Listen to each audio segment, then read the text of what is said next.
ஆயக்கலைகள் 64 அதில் ஒரு முக்கிய கலையான ஜோதிட கலையின் மூலமாக என்னுடன் இணைந்துள்ள அன்பு நேயர்களுக்கு இனிய வணக்கம்ங்க. மிதுன ராசி நேயர்களுக்கு புதுசாக அப்படி என்ன இருக்க போகுது, எப்பவும் போல வாழ்க்கை கீழேயே தான் போகுது அப்படின்னு கதரும் நேயர்களுக்கு ஒரு நல்ல செய்தி காத்திருக்குதுங்க. அந்த செய்தியை தெரிஞ்சுக்கிறதுக்கு முன்னாடி இந்த உலகை காக்கும் முருகப்பெருமானுடைய பாதம் தொட்டு வணங்கி வீடியோக்குள்ளே போகலாங்களா? என்னுடன் சேர்ந்து நீங்களும் இந்த மந்திரத்தை சொல்லிட்டே உங்களால் முடிஞ்சதுன்னா கமெண்ட் பாக்ஸில் ஒரு முறை கமெண்ட் பண்ணுங்க. ஓம் முருகா போற்றி, ஓம் முருகா போற்றி, ஓம் முருகா போற்றி. பழனி ஆண்டவா, செந்தூர் வேலவா, சீரும் போர் தளபதியே, சேவல் கொடி ராஜாவே, நீதான் ஐயா இந்த அப்பாவி மக்களை கஷ்டங்களிலிருந்து காப்பாற்றி காலம் முழுக்க கூடவே இருக்கணும். இவங்களுக்காக நான் தினமும் உங்ககிட்ட வேண்டிக்கிறேன். இவங்களுக்கு ஒன்றுனா நீதான் ஐயா பொறுப்பு. அப்படியே நான் சொல்லும் ஜோதிடமும் பழிக்க நீதான் ஐயா அருள் புரியணும். தினமும் உங்களுக்கு கிரகநிலை மாற்றத்தால் வரக்கூடிய சுப பலன்களை அறிய கட்டாயம் சப்ஸ்கிரைப் பண்ணி பெல் பட்டன் அப்புறம் ஆல்னு ஆப்ஷன் இருக்கும், அதையும் கொடுத்து வைங்க. ஒவ்வொரு பதிவும் உங்களைய வெற்றியடைய வைக்க வேண்டும் அப்படிங்கிற எண்ணத்தில் தாங்க போடுறோம். நல்லதே நடக்கும், நல்லது மட்டும் தான் நடக்கும். அன்பு நேயர்களே, நம்ம மிதுன ராசிக்கார அன்பர்கள் நட்புக்கு மிகுந்த முக்கியத்துவம் அளிப்பவர்களாய் இருப்பாங்க. அதே நேரத்தில் நண்பர்களுக்காக உயிரை கொடுக்க தயங்காதவர்களாய் இருப்பாங்க.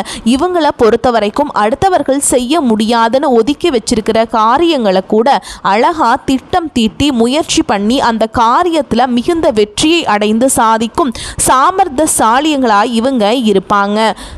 இவங்க தன்னோட வாழ்க்கையில் எத்தனை பிரச்சனைகள் வந்தாலும் துளி கூட கவலைப்பட மாட்டாங்க. ஆனால் நெருங்கிய உறவினர்களின் வாழ்க்கையில் ஒரு சிறிய பிரச்சனை வருதுன்னு வச்சுக்கிட்டா ஓடி போய் உதவி செய்யும் அளவுக்கு அன்பானவர்களாக இவங்க இருப்பாங்க. தன்னையும் தன்னோட குடும்பத்துக்காகவும் தன்னுடைய ஒட்டுமொத்த வாழ்க்கையையும் அர்ப்பணம் செய்யும் அளவுக்கு உன்னதமானவர்களாக இவங்க இருப்பாங்க. இவ்வளவு அருமையான நற்குணங்களை பெற்ற மிதுன ராசிக்கார அன்பு நேயர்களே, எல்லாரும் நலமா ஆரோக்கியமாக இருக்கீங்களா? ஏங்கம்மா நீங்க வேற எங்களை பார்த்து இப்படி ஒரு கேள்வி கேட்குறீங்களே? நாங்களே ஒவ்வொரு நாளும் கண்ணீர் சிந்தி வாழ்ந்துட்டு இருக்கோம். எங்கள் வாழ்க்கையில் நிம்மதி அப்படிங்கிற பேச்சுக்கெல்லாம் துள்ளி கூட இடம் கிடையாதுங்க அப்படின்னு உங்கள் மனசில் நினைக்கிறது மனதார புரிஞ்சுக்கோங்க. மிதுன ராசிக்கார அன்பு நேயர்களே, உங்கள் வாழ்க்கையில் இருக்கக்கூடிய இந்த கஷ்டமான சூழல்கள் எல்லாமே இனி வரக்கூடிய காலங்களில் மறைந்து போக போகுதுங்க. உங்கள் வாழ்க்கையே இனி வரக்கூடிய காலங்களில் சொர்க்க வாழ்க்கையாக மாறி மிகுந்த இன்பமாக இருக்க போகுதுங்க. இது நாள் வரைக்கும் உங்களை வேண்டான்னு உதறி தள்ளிட்டு போன சொந்த பந்தங்கள் உறவினர்கள் எல்லாருமே இனி வரக்கூடிய காலங்களில் உங்களை தேடி மீண்டும் வரப்போறாங்க. திருமணம் ஆகாதவர்களுக்கு திருமண தடைகள் எல்லாம் நீங்கி உங்களுக்கு ஏற்ற சரியான அழகிய வாழ்க்கை துணையோடு சந்தோஷமாக திருமணம் நடக்க போகுதுங்க. குழந்தை பாக்கியம் இல்லாதவர்களுக்கு அழகிய குழந்தை பாக்கியம் கிடைக்க போகுது. பூர்வீக சொத்து ரீதியா இருந்த அனைத்து பிரச்சனைகளுக்கும் முழுமையான தீர்வு கிடைக்க போகுதுங்க. உங்களுக்கு வரவேண்டிய பூர்வீக சொத்துக்கள் உங்க கையில வந்து சேர்ந்து உங்களுக்கு மகிழ்ச்சியை தரப்போகுது. மிதுன ராசிக்கார அன்பு நேயர்களே, உங்களுக்கு இனி வரக்கூடிய நாட்கள்ல மிகுந்த நல்ல பலன்கள் அதிர்ஷ்டங்கள் கிடைக்க போகுது. இனி வரக்கூடிய நாட்கள்ல 4 கிரகங்கள் மகரத்தில் சேர்ந்ததுனால பல சிறப்பான யோகங்கள் உண்டாக போகுது. செவ்வாய் உச்சம் பெறுவதால சொத்து, பூமி, வீடு, அரசு பதவிகள், உயர் கௌரவமான அரசு வேலைகள் எல்லாம் கிடைக்கும் வாய்ப்பு உங்களுக்கு நிறைய இருக்கு. புதனும் சூரியனும் மகரத்துல இணைந்ததுனால புதாதித்ய யோகம் உண்டாகுது. சுக்கிரன், செவ்வாய், புதன், சூரியன் போன்ற கிரகங்கள் 10ஆம் இடத்துல சேர்வதனால வெளிநாடு செல்லும் வாய்ப்பு, குழந்தை பாக்கியம், காதல் வெற்றி எல்லாம் உங்களுக்கு கிடைக்கும். மிதுன ராசிக்கு 10ஆம் இடத்துல சனி இருக்கிறதுனால உலக புகழ் கிடைக்கும். கம்பெனியில புகழ் உலகெங்கும் பரவும். ஷேர் மார்க்கெட் கம்பெனி பங்குகள் நல்ல வரவேற்பை பெறும். பொது வாழ்க்கையில் இருக்கவங்களுக்கு சிறப்பான பதவிகள் கிடைக்கும். அரசியல் மற்றும் சங்கங்களில் இருக்கிறவங்களுக்கு இது மிக நல்ல காலம். ராசியில் செவ்வாய், குரு இருப்பதால் நல்வழி பிறக்கும். 6ஆம் அதிபதி செவ்வாய் 8ஆம் இடத்துல மறையிறதுனால விபரீத ராஜயோகம் உண்டாகுது. இதனால வியாதி, கடன் மற்றும் கஷ்டங்கள் எல்லாமே நீங்கும். நீண்ட நாள் கடன்கள் அடைபடும். தீராத நோய்கள் குணமாகும். நல்ல மருத்துவரின் உதவி கிடைக்கும். 5ஆம் அதிபதி சுக்கிரன் 8ஆம் இடத்துல மறையிறதுனால பிள்ளைகளால் மன கஷ்டம் உங்களுக்கு ஏற்படுங்க. அதே மாதிரி சொத்து சம்மந்தப்பட்ட பிரச்சனைகள் விலகும். ஓகேங்களா? சொத்து விஷயங்களை கவனமாக எச்சரிக்கையாக இருக்கணுங்க. ராசிநாதன் புதன் 8ஆம் இடத்தில் மறைகிறதுனால மன அழுத்தம் ஏற்பட வாய்ப்பு இருக்குது. அதனால் கொஞ்சம் எச்சரிக்கையாக நீங்கள் இருந்துக்கோங்க. மன அழுத்தத்தை வெல்ல உழைப்பு ஒன்றே தீர்வாக இருக்குதுங்க. ஒரு நாளில் அதே நேரத்தில் அதிக நேரம் வேலை செய்வதன் மூலமாக மன அழுத்தத்தை குறைக்கலாம். திட்டமிடுறதை விட செயலில் இறங்குறது நல்லதுங்க. மிதுன ராசிக்காரங்க கடினமாக உழைக்க வேண்டும். மற்றபடி நோய்கள் குணமாகும், கடன்கள் தீரும், உங்களுடைய வாழ்க்கையில் நல்லது தான் நடக்குங்க. உங்களுக்கு புகழ் எல்லாம் தேடி வரப்போகுது. உங்களுடைய ஆசைகளும் கனவுகளும் நிறைவேற போகுது.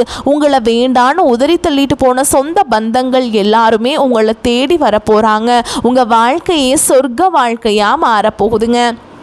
மிதுன ராசிக்காரங்களே, உங்களுக்கு இந்த காலகட்டத்தில் நீண்ட நாட்களாக இருந்த டென்ஷன், குழப்பம் எல்லாம் மெதுவாக தீர ஆரம்பிக்கும்.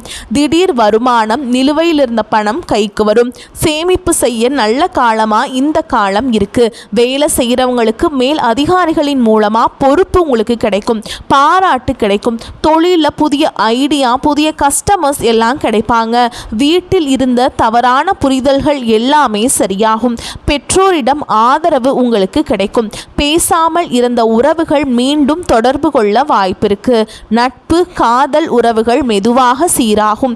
சிறிய உடல் பிரச்சனைகள் குறையும். மன அழுத்தம் தளரும். நீங்கள் பேசும் வார்த்தைக்கு மதிப்பு கூடும். இன்டர்வியூ, பேச்சுவார்த்தை நல்ல நேரமா இந்த நேரம் இருக்குதுங்க. தினமும் முருகரையும் துர்க்கை அம்மனையும் வழிபாடு செஞ்சீங்கன்னா உங்க வாழ்க்கையில இருக்கக்கூடிய அனைத்து தடைகளும் காணாம போயிரும். உங்களுடைய எண்ணம் போல் உங்க வாழ்க்கையில நல்லது மட்டும் தாங்க நடக்கும். புதன்கிழமைகளில் பச்சை நிறம் அணிவது சிறப்புங்க. பசுமை தானம் அல்லது ஏழைகளுக்கு உணவு தானம் கொடுத்தா அதிர்ஷ்டம் கூடுங்க. மிதுன ராசிக்காரங்களுக்கு புதிய தொடக்கம், நம்பிக்கை, வளர்ச்சியை தரும் நல்ல மாதமாக அமைஞ்சிருக்குது. மிதுன ராசிக்காரங்களே, நீ வரக்கூடிய நாட்களில் உங்களோட மன அழுத்தம் குறைய போகுதுங்க. தூக்கமின்மை, அதே மாதிரி தலைவலி எல்லாம் சரியாக போகுது. ஜீரணம் சம்மந்தப்பட்ட விஷயங்களில் கவனம் தேவைங்க. தினமும் யோகா பண்ணுங்க, சிறிது நடைப்பயிற்சி பண்ணுங்க. உங்களுடைய உடல் ஆரோக்கியம் சூப்பராக அப்போதாங்க இருக்கும். குடும்பத்தில் இருந்த கருத்து வேறுபாடுகள் எல்லாம் குறைஞ்சு போயிடும். பெற்றோர்கள், மூத்தோர்களின் ஆதரவு உங்களுக்கு கிடைக்கும். வீட்டில் சுப நிகழ்ச்சிகள் குறித்து பேச்சுவார்த்தை நடக்குங்க. உங்களுடைய ஆசைகள், கனவுகள் எல்லாமே நிறைவேற போகுது. இனி வரக்கூடிய நாட்களில் நீண்ட நாட்களாக உங்கள் மனசில் இருந்த மன கவலைகள் குறைய போகுது. வாழ்க்கையில் புதிய நம்பிக்கை பிறக்க போகுதுங்க. குடும்பத்தில் சந்தோஷமான செய்திகள் வரப்போகுது. தடைப்பட்ட வேலைகள் ஒன்றன் பின் ஒன்றாக நடக்க தொடங்க போகுது. பண வரவு மேம்பட போகுது. கடன் பிரச்சனை குறைய ஆரம்பிக்க போகுதுங்க. நல்ல மனிதர்களுடைய நட்பு உங்களுக்கு கிடைக்க போகுது. உங்களின் மதிப்பு பிறரிடம் உயரப்போகுது. மறைந்திருந்த திறமைகள் வெளிப்பட போகுது. வேலை, வியாபாரத்தில் நல்ல வாய்ப்புகள் வரப்போகுது. தேவையில்லாத உறவுகள் தானாக விலக போகுது. மன உறுதி அதிகரிக்க போகுது. உடல் நலத்தில் நல்ல முன்னேற்றம் ஏற்பட போகுது. பழைய பிரச்சனைகளுக்கு தீர்வு கிடைக்க போகுது. ஆன்மீக சிந்தனை அதிகரிக்க போகுது. உங்களுக்கான சரியான முடிவுகளை எடுக்க தொடங்க போறீங்க. நீண்ட நாள் ஆசைகள் நிறைவேற வாய்ப்புகள் வரப்போகுதுங்க. வாழ்க்கையில் தெளிவு ஏற்பட போகுது. அதிர்ஷ்டம் சிறு சிறு வழிகளில் உங்களுக்கு உதவ போகுதுங்க. உங்களுடைய வாழ்க்கையில் பலவிதமான மாற்றங்கள் வரப்போகுது. உங்களுடைய ஆசைகள், கனவுகள் எல்லாமே நிறைவேற போகுதுங்க. உங்களை வேண்டாம் என்று உதறி தள்ளிட்டு போன சொந்த பந்தங்கள் எல்லாருமே இனி வரக்கூடிய காலங்களில் உங்களை தேடி வரப்போகிறாங்க. உங்கள் வாழ்க்கையில் அருமையான சந்தோஷமான வாழ்க்கையாக இருக்க போகுதுங்க. நீங்கள் இனி வரக்கூடிய நாட்களில் ரொம்ப கவனமாக இருக்க வேண்டிய விஷயங்கள் என்னென்னு பார்க்கலாங்க. அவசர முடிவுகளை தவிர்ப்பது நல்லதுங்க. கோபமா பேசாம சொற்களை கட்டுப்பாடோட பேசி பழகிக்கோங்க. பண விஷயங்கள்ல திடீர் செலவுகளை குறைக்கிறது நல்லதுங்க. கடன் கொடுக்கல் வாங்கல கவனத்தோடு இருந்துக்கோங்க. தேவையில்லாத வாக்குவாதங்கள்ல ஈடுபடாதீங்க. உறவுகள்ல தவறான புரிதல் வராம தெளிவா பேசுங்க.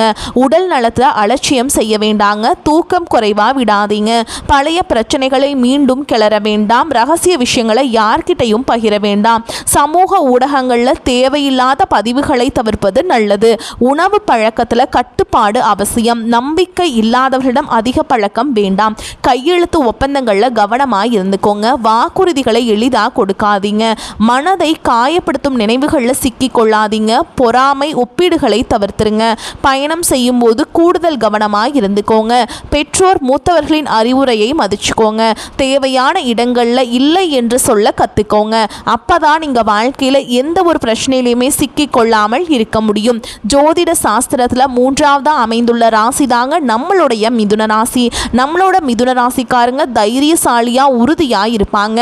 மிதுன ராசியுடைய அதிபதி புதன் பகவானுங்க. மிதுன ராசியில் இருக்கக்கூடிய நட்சத்திரம் யாருன்னு பார்த்தீங்கன்னா மிருகசீரிஷ நட்சத்திரம் 3ஆம் பாதம் 4ஆம் பாதம், திருவாதிரை புனர்பூச நட்சத்திரம் 1ஆம் பாதம் 2ஆம் பாதம் 3ஆம் பாதம். இவங்க எல்லாரும் நம்மளோட மிதுன ராசியில் இருக்கக்கூடிய நட்சத்திரங்களா. புதன் பகவான் மிதுன ராசியை ஆட்சி செய்கிறாருங்க. நம்மளோட மிதுன ராசிக்காரங்களுக்கு நட்பு ராசியாக இருக்கக்கூடியவங்க யாருன்னு பார்த்தீங்கன்னா ரிஷபம், கன்னி, துலாம். இவங்க எல்லாரும் நம்மளுடைய மிதுன ராசிக்காரங்களுக்கு நட்பு ராசியாக இருக்காங்க. மிதுன ராசிக்காரங்க வாழ்க்கையில் எவ்வளவு கஷ்டம் வந்தாலும் தைரியத்தை விடமாட்டாங்க. முயற்சி பண்ணிக்கிட்டே இருப்பாங்க. அடுத்தவங்க செய்ய முடியாதுன்னு ஒதுக்கி வச்ச காரியத்தை கூட அழகாக திட்டம் தீட்டி அந்த காரியத்தில் வெற்றி அடையக்கூடியவங்களாக இருப்பாங்க நம்மளோட மிதுன ராசிக்காரங்க. எப்போதுமே சுறுசுறுப்பாக இருப்பாங்க. மீன் போன்ற அழகிய கண்களை கொண்டவங்களா இவங்க இருப்பாங்க. இவங்களுக்கு சோம்பேறித்தனம் கிடையாதுங்க. மனிதனா பிறந்த ஒவ்வொருவருக்கும் ஆசைகள் இருக்கதாங்க செய்யும். அந்த ஆசைகளை அடைய நம்ம நினைச்சா மட்டும் போதாதுங்க. முழு மனசோட நம்மளுடைய ஆசைகளை அடைவதற்கான வழியை ஒவ்வொரு நாளும் என்ன பண்ணணும்னு யோசிச்சு அதற்கான திட்டங்களை தீட்டி உழைச்சிக்கிட்டே இருக்கணும். உழைச்சா நிச்சயமா நம்மளுடைய ஆசைகள் எல்லாமே நிறைவேறிடும். உங்க வாழ்க்கையில இனி வரக்கூடிய காலங்களில் உங்களுடைய அனைத்து ஆசைகளும் நிறைவேற போகுது. அப்படி ஒவ்வொரு மனிதனுக்கும் இருக்கக்கூடிய பொதுவான ஆசை என்னன்னு பார்த்தீங்கன்னா 16 செல்வங்களையும் அடைந்து வாழணும் அப்படின்னு தான் ஒவ்வொரு மனிதனுடைய ஆசையும் இருக்குதுங்க. பணம் வேணும், பதவி வேணும், புகழ் வேணும், கௌரவம் வேணும் அப்படின்னு தான் ஒவ்வொரு மனிதனும் தினமும் வாழ்ந்துட்டு இருக்கா. அதை நோக்கிய பயணத்தை தான் ஒவ்வொரு நாளும் மனிதன் வாழ்ந்துட்டு இருக்கா. ஒவ்வொரு நாளையும் ரசிச்சு வாழ்றது கிடையாது. எந்த ஒரு மனிதனும் போராட்டத்துல தாங்க இந்த உலகத்துல ஒவ்வொரு மனிதனும் வாழ்க்கைய வாழ்ந்துட்டு இருக்காங்க. குலதெய்வம் எங்கேயோ இருக்குது, என்னமோ இருக்குது அப்படின்லாம் நீங்க நினைக்க வேண்டாங்க. நீங்க எங்க இருந்தாலும் ஒரு தீபம் ஏற்றி வச்சு அந்த தீப ஒளியில தெய்வங்கள் இருக்கிறாங்க அப்படின்னு நினைச்சு வழிபாடு செய்யுங்க. குலதெய்வமே தெரியாவிட்டாலும் வீட்டில் தீபம் ஏற்றி வச்சு ஏதாவது ஒரு நல்ல நாளில் குலதெய்வத்தை நினைச்சு வழிபாடு செய்யுங்க. குலதெய்வ வழிபாடு குலம் காக்கும், குலம் தலைக்கும். முதல்ல குலதெய்வம், அப்புறம் இஷ்டப்பட்ட தெய்வம், அப்புறம் உங்களுக்கு விருப்பப்பட்ட தெய்வம். எந்த கோயிலுக்கு போனாலும் என்ன பண்ணாலும் ஏற்றம் இல்லையே அப்படின்னு நீங்க சொல்வீங்க. தினமும் எழுந்த உடனே சூரிய பகவானை நமஸ்காரம் பண்ணணுங்க. அவங்களுடைய அனுகிரகம் இருந்தா போதும். மற்ற கிரகங்கள் எல்லாம் சாதகமா இல்லைனா கூட பரவாயில்ல, அந்த சூரியனுடைய பிரகாசம் உங்க வாழ்க்கையவே பிரகாசமா மாத்திருங்க. அந்த வெளிச்சம் உங்களை வந்து சேரும். உங்க வாழ்க்கையில் இருக்கக்கூடிய கண்ணீர் எல்லாம் கரைஞ்சு போயிருங்க. மிதுன ராசிக்காரங்களே, உங்கள் வாழ்க்கையில் இந்த காலகட்டம் அதிர்ஷ்டம் தரக்கூடிய நிறம்னு பார்த்தா பச்சை நிறம், ஊதா நிறம். அதிர்ஷ்டம் தரக்கூடிய எண்கள் 3, 4ங்க. அதிர்ஷ்டம் தரக்கூடிய கிழமைகள் புதன்கிழமை, வெள்ளிக்கிழமை. அதிர்ஷ்டம் தரக்கூடிய திசை தென்மேற்கு, வடமேற்கு. உங்களுக்கு அதிர்ஷ்டம் தரக்கூடிய மலர்கள் மல்லிகை மலர், ரோஜா மலர். உங்களுடைய எண்ணம் போல் உங்கள் வாழ்க்கையில் இந்த காலகட்டத்தில் நல்லது மட்டும்தாங்க நடக்கும். வரக்கூடிய வாய்ப்புகளை தவற விட்டுறாதீங்க. கெட்டியாக பிடிச்சுக்கோங்க. வாழ்த்துக்கள். வாழ்க வளமோடு நலமோடு. நன்றி, வணக்கம்.